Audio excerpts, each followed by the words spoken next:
Sa Good Vibes Support Local, ini ang panawagan ni Negros Occidental Governor Eugenio Jose Lacson kadungan sang lights on ceremony sang giant Christmas tree sang SM City Bacolod sang weekend.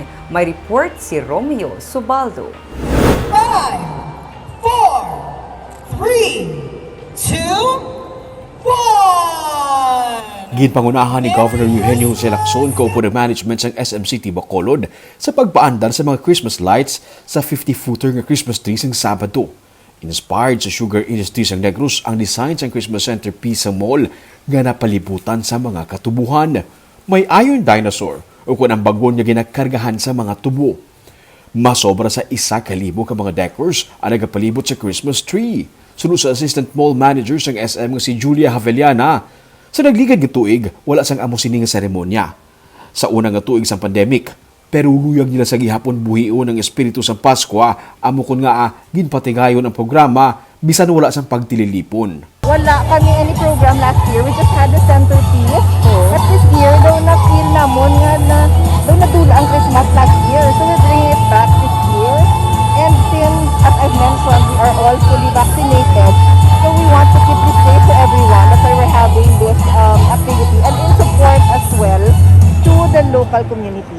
Sa speech ng gobernador, iyagi panawagan sa mga Negrense nga suportahan ang local products para ululupod ang mga Negrense sa pagbangon. The least that we can do is to support our small and medium businesses, no? And so, yes, I encourage to buy local. Anyway, our products are really very good, no? So, that's the least what we can do to help our economy bounce back.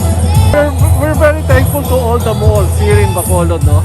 Because they allow us to use their place where we can sell and sell our local products, no? So, Santo man ini sa Christmas Bazaar sa tupad lang sa Christmas tree. Sana makita kag makapamakal sa mga produkto nga himo sa mga Negrense. May mga native bags, mga delicacies, prutas, Christmas decors, mga tanom, kag madamo pa. Mga katapo sila sa Association of Negros Producers.